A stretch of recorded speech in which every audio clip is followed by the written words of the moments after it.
The morning sun cast long shadows across the rocky terrain of the Afghan mountains. Commander Jake Morrison adjusted his binoculars and scanned the valley below. His SEAL team had been tracking a high-value target for 3 days, and intelligence suggested the terrorist leader would be moving through this area within hours.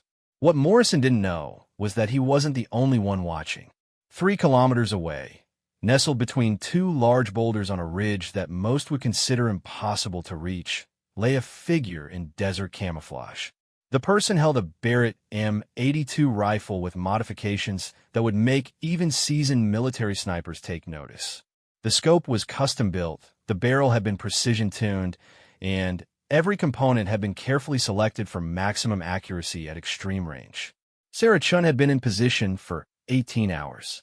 She had climbed to this spot under cover of darkness, carrying her 60-pound rifle and equipment up a nearly vertical rock face that would challenge experienced mountain climbers. But Sarah wasn't just any sniper. She was something the military world had never seen before. Born in a small village in Montana, Sarah learned to shoot before she could properly ride a bicycle. Her grandfather, a Korean War veteran, had taught her that shooting wasn't just about pulling a trigger.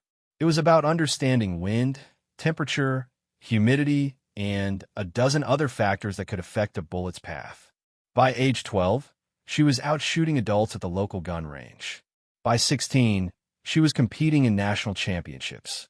But Sarah's true calling came during a family hunting trip when she was 17. A freak snowstorm had separated her from her group, and she found herself alone in the wilderness for 4 days. Using only her rifle and survival skills, she not only kept herself alive, but also helped rescue 2 other lost hikers. The experience taught her that she had something special, a combination of technical skill and mental toughness that couldn't be taught. After high school, Sarah tried college but found classroom learning frustrating. She wanted to use her skills for something meaningful. She applied to join the military, but was told that women weren't allowed in sniper roles. Frustrated, but not defeated, she decided to forge her own path. Sarah spent the next 5 years training herself in advanced shooting techniques, studying ballistics, and learning everything she could about long-range precision shooting. She worked with former military snipers who taught her fieldcraft, camouflage, and the mental discipline required for the job. She studied under a retired Marine who had served in Iraq and learned how to read terrain and weather conditions like a book. During this time, Sarah also developed her own unique shooting techniques. She discovered that her smaller frame and lower center of gravity actually gave her advantages in certain shooting positions. She could hold steadier for longer periods and could fit into hiding spots that larger snipers couldn't use. She also developed an almost supernatural ability to read wind patterns and environmental conditions.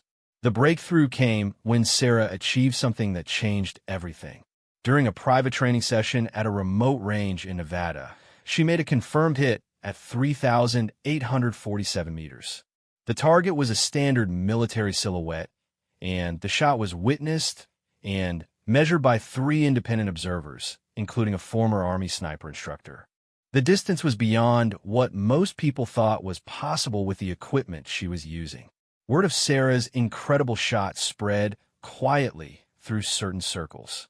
Private military contractors began reaching out to her. Government agencies started asking questions. But Sarah had her own agenda. She had been following news reports about terrorist activities in Afghanistan and had become particularly focused on one target, a bomb maker responsible for attacks that had killed dozens of civilians. Sarah's research led her to conclude that this terrorist, known as the Engineer, would be nearly impossible for conventional forces to capture or eliminate. He stayed in populated areas, used human shields, and had an extensive network of informants. But Sarah saw an opportunity that others had missed. The Engineer had a weakness. Once a month, he traveled to a remote location to meet with his weapon suppliers. The route took him through a valley that offered perfect sniper conditions for someone with the right skills. Getting to Afghanistan wasn't simple for a civilian, but Sarah had resources and connections from her years of training. She entered the country as a freelance photographer, carrying her rifle disguised as professional camera equipment. She had spent months studying satellite imagery of the area and had identified the perfect shooting position. Now, as she lay in that position, Sarah watched through her scope as figures moved in the valley below. She had been tracking radio communications and knew that the target convoy would pass through within the next 2 hours. What she hadn't expected was to spot another military team taking position on the opposite side of the valley. Through her scope, Sarah could see the SEAL team clearly. They were well-positioned and professional, but they were also in the wrong place. From their location, they would never get a clear shot at the target when the convoy passed. The terrain and the planned route would put buildings and other obstacles in their way. Sarah faced a decision. She could take her shot when the opportunity came and complete her mission, or she could somehow alert the SEAL team to the better position and risk exposing herself. As she watched the SEALs through her scope, she noticed their commander studying the area with binoculars. Commander Morrison was good at his job, but he was looking in the wrong direction. Sarah made her choice. Using a small signal mirror, she began flashing a code toward the SEAL position. It was a basic military communication sequence that any trained soldier would recognize. The message was simple: better position available. Look northwest ridge. Morrison noticed the flashing immediately. His training kicked in as he tried to identify the source. It was coming from a location that showed Morrison grab his radio and switch to a frequency that wasn't part of the standard military channels. If this mystery sniper was professional, they might be monitoring communications. He spoke carefully, using codes that would be familiar to anyone with advanced military training. Unknown shooter, this is Bravo 6. Identify yourself and state your intentions. Sarah had been monitoring multiple radio frequencies and heard Morrison's transmission immediately. She had to make a choice about how much to reveal. Speaking in her headset, she responded in clear, professional English. Bravo 6, this is independent operator. I have the same target as your team. Suggest coordinate for maximum effectiveness. Morrison was stunned. The voice was clearly female, with an American accent and military-style communication. But that seemed impossible. No female snipers were operating in this area, and certainly not at the skill level required to reach that position. Independent operator, state your military branch and authorization for this operation. There was a pause before Sarah responded. Bravo 6, I am civilian contractor with personal authorization. Target has killed civilians, including American aid workers. I have clear shot opportunity from current position. Morrison looked through his binoculars again, trying to get a better view of the mysterious sniper. The more he studied the position, the more impressed he became. Whoever this person was, they had chosen a location that was tactically perfect. The angle of approach, the camouflage, the sight lines, everything was textbook perfect. Independent operator, that position appears unreachable. How did you achieve that location? Sarah almost smiled at the question. Bravo 6, I specialize in difficult positions. Recommend your team. Move to coordinates. I am about to transmit. Target convoy will be exposed for approximately 45 seconds during passage. Morrison received the coordinates and quickly checked them against his maps. The suggested position was only 800 meters from his current location, but it would require his team to cross open ground and climb a steep slope. However, the tactical advantage would be enormous. Independent operator, your suggested position creates exposure risk for my team during movement. Bravo 6, I will provide overwatch during your movement. I have clear sight lines for protective fire if needed. Morrison paused. This unknown sniper was offering to protect his team during movement. That level of coordination suggested serious military experience. But it also meant trusting someone he had never met and couldn't identify. Independent operator, what is your effective range with current equipment? Sarah looked through her scope at the SEAL team's position. She could see Morrison clearly enough to read the rank insignia on his uniform. The distance reading on her scope showed 2,847 meters. Bravo 6, I have confirmed capability at current range to your position. Equipment is Barrett M82 with custom modifications. Morrison felt his jaw drop. The mystery sniper was claiming effective range of nearly 3 kilometers. That was beyond what most military snipers could achieve, even with the best equipment. But if it was true, it meant this person had skills that were almost supernatural. Time was running short. Intelligence indicated the convoy would arrive in 90 minutes, and if Morrison was going to move his team to the better position, he needed to start immediately. Independent operator. If we coordinate this operation, how do we ensure no conflicts during engagement? Sarah had been thinking about this problem. Bravo 6. I recommend you take primary shot on target vehicle. I will handle any security elements or backup vehicles. My position allows coverage of entire convoy route. Morrison discussed the situation quickly with his team. The tactical advantages of coordinating with a mystery sniper were obvious, but the risks were also significant. If this person wasn't who they claimed to be, Morrison could be walking his team into an ambush. But something about the professionalism of the communications convinced Morrison to take the risk. Independent operator. We are moving to suggested coordinates. Request you maintain Overwatch as promised. Bravo 6. Beginning Overwatch now. You have clear movement corridor for next 20 minutes. Morrison signaled his team, and they began moving toward the new position. As they crossed the open ground, Morrison kept expecting to hear gunfire or explosions. Instead, his radio crackled with updates from the mystery sniper. Bravo 6. You have one local patrol approximately 600 meters south of your route. They are not aware of your presence.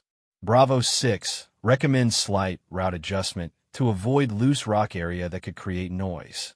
Bravo 6, you are clear to final approach. New position is optimal for target engagement. The level of detail and tactical awareness in these updates convinced Morrison that he was dealing with someone who had extensive military training.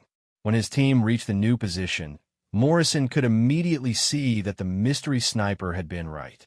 From this location, they would have perfect sight lines for the convoy ambush. Morrison set up his own rifle and used his scope to look back toward the ridge where the mystery sniper was positioned. Even knowing exactly where to look, he could barely make out the camouflaged figure. The level of concealment was impressive even by SEAL standards. Independent operator, we are in position. What is your assessment of convoy arrival time? Sarah checked her watch and reviewed the intelligence reports she had intercepted. Bravo 6. Convoy should arrive in 47 minutes. 3 vehicles. Target is in middle vehicle. Estimate 12 to 15 personnel total. Morrison's own intelligence had suggested similar numbers. The fact that the mystery sniper had access to the same information indicated connections to intelligence networks. Independent operator, do you require any coordination for your shot sequence? Bravo 6. I will engage only if your primary shot is unsuccessful or if security elements threaten your position. My role is support and backup. Morrison was impressed by the tactical thinking. This person understood military hierarchy and mission priorities. They were offering to play a support role despite having the better position and apparently superior equipment.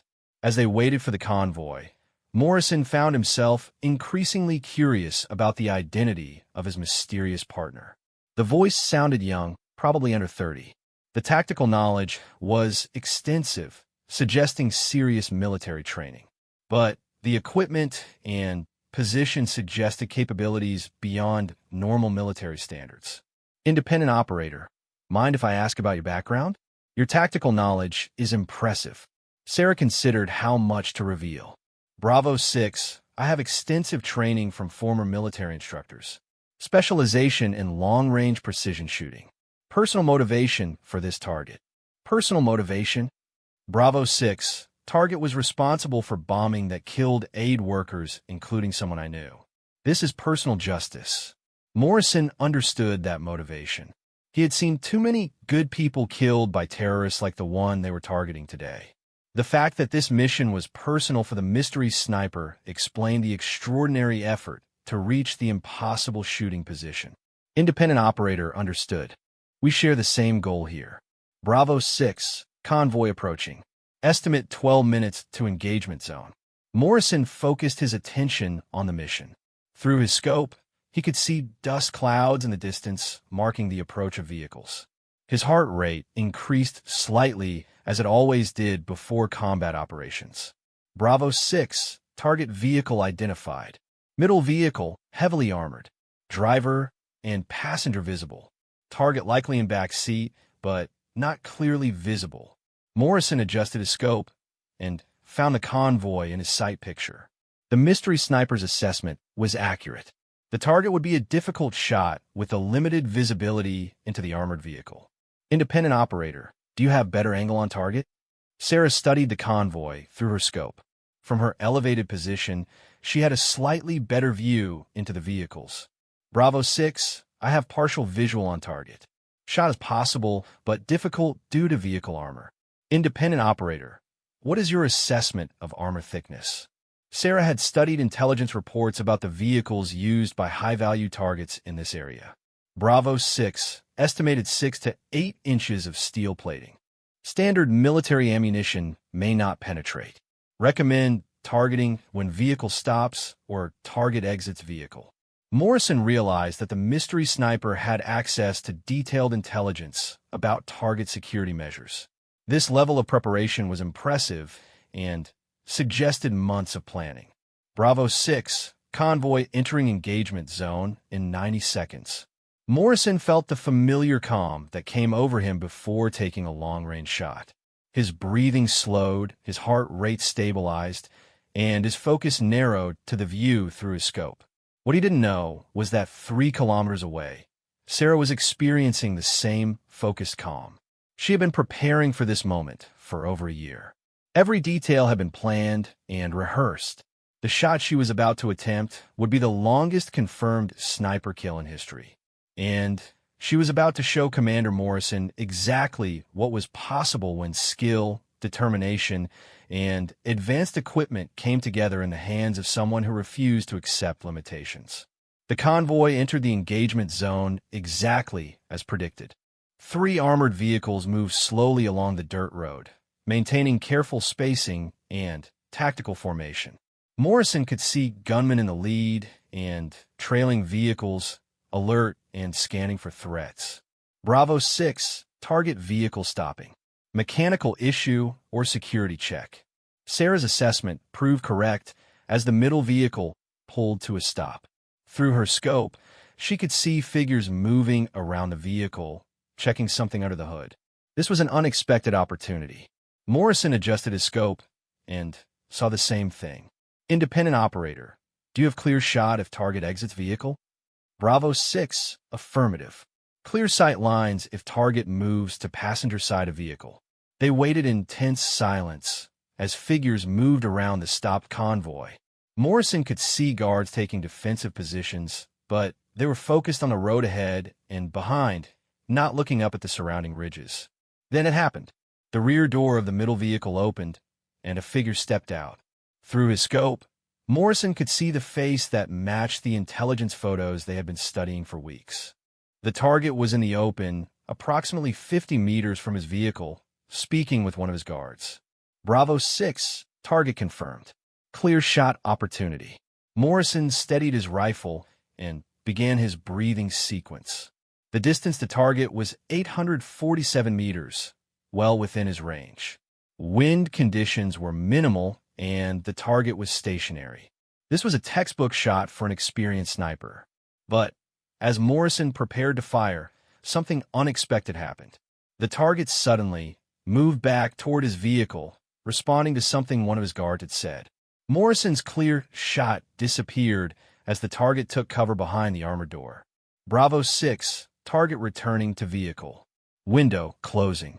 Morrison felt frustration building. They had waited 3 days for this opportunity, and mechanical problems with the convoy vehicle had created a perfect chance that was now slipping away.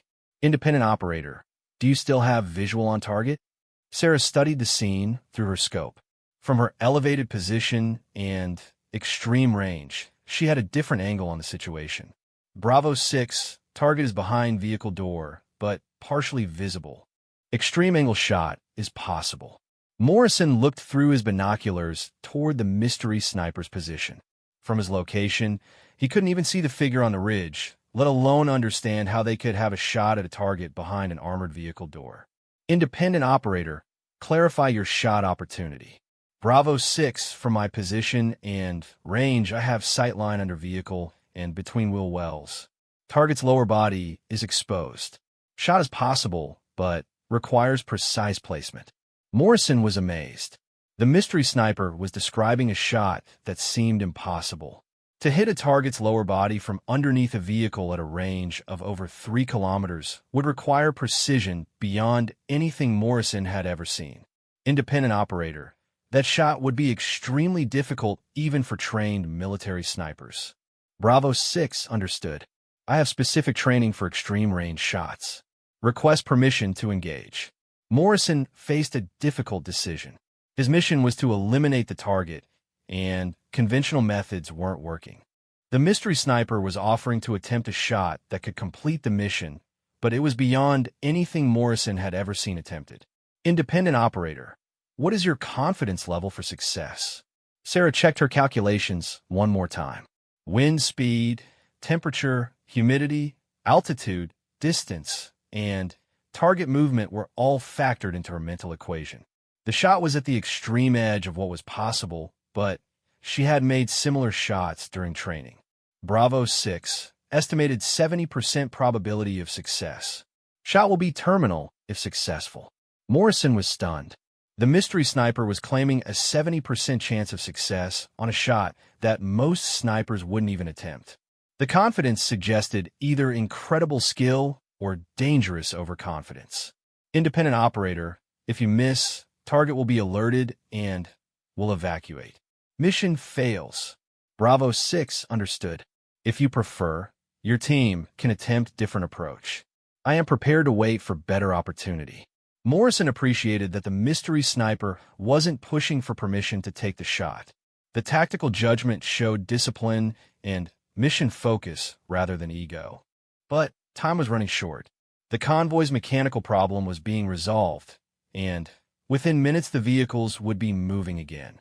The next opportunity might not come for weeks or months. Independent operator, you have permission to engage target. Take the shot. Sarah felt a calm, focus settle over her as she prepared for the most important shot of her life. She adjusted her scope for the extreme range and began her breathing sequence.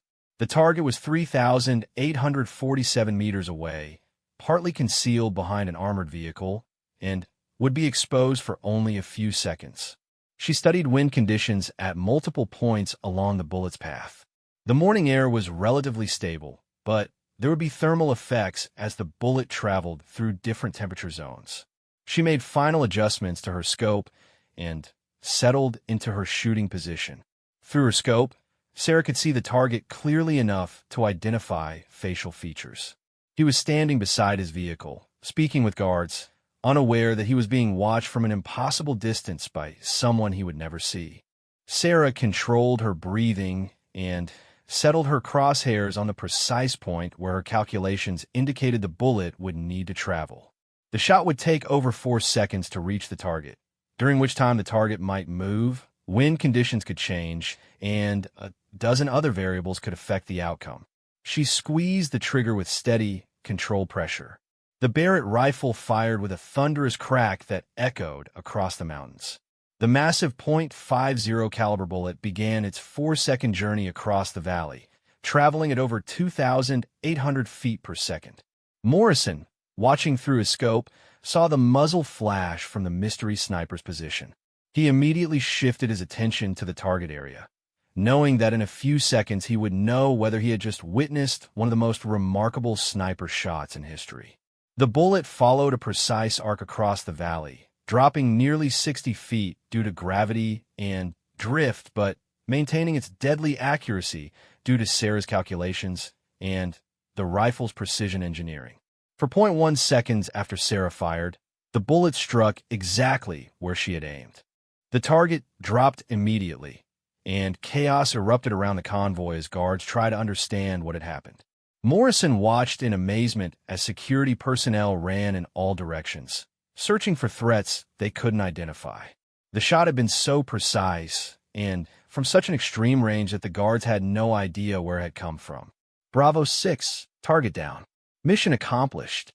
Morrison looked through his binoculars toward the mystery sniper's position, but the figure was already gone. In the time it had taken him to observe the target area and confirm the kill, the unknown sniper had somehow disappeared from what had appeared to be an inescapable position. Independent operator, target confirmed, eliminated.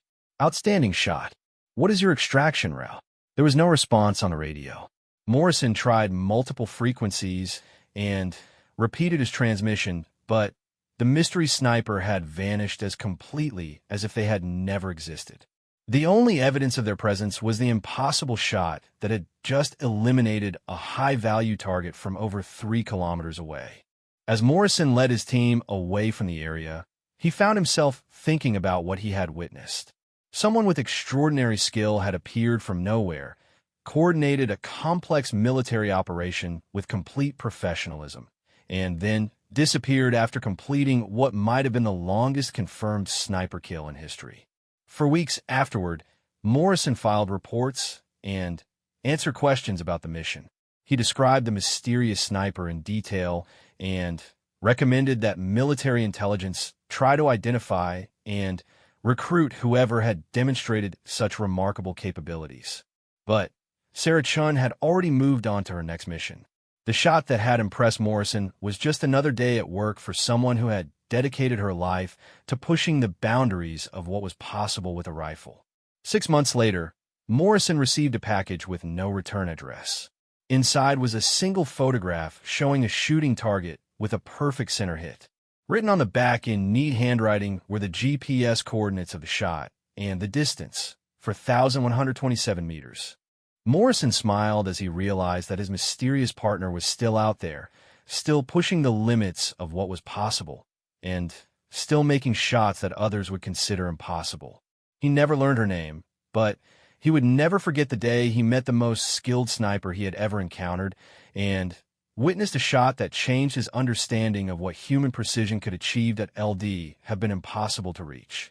Using his high-powered binoculars, he began scanning the ridge where the signals originated. What Morrison saw made him question his own vision. There, in a position that looked like it required climbing gear and extensive mountaineering skills to reach, was a lone figure with what appeared to be a heavy sniper rifle. The person was so well camouflaged that even knowing where to look, Morrison could barely make them out. "Who the hell is that?" Morrison whispered to his spotter. The spotter adjusted his own scope and studied the ridge. "Unknown sniper, sir. Civilian equipment, but professional setup. Distance approximately 3,000 meters. Morrison's mind raced. There shouldn't be any other military units in this area. The mission was classified, and his team was supposed to be the only ones targeting the convoy. Yet somehow this mysterious sniper had not only reached an impossible position, but was now trying to communicate with them. The signal flashing continued, and Morrison began to understand the message. The unknown sniper was indicating that there was a better position for the ambush. Morrison studied the terrain and realized that the mysterious figure might be right.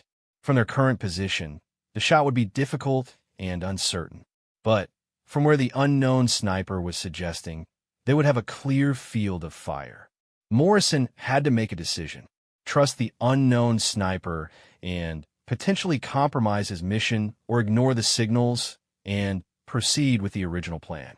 As he weighed his options, he realized something that made his blood run cold. If this mystery sniper could see his team clearly enough to signal them, and if they were in position to take the same shot his team was planning, then they might not be allies at all. They could be enemy forces preparing to eliminate his team or protect the target convoy. But something about the professional way the signals were being sent told Morrison that this wasn't an enemy combatant. The communication was too precise, too knowledge of military protocols. This was someone with serious training. Morrison made his decision. He would investigate this mysterious sniper while keeping his team ready for the mission.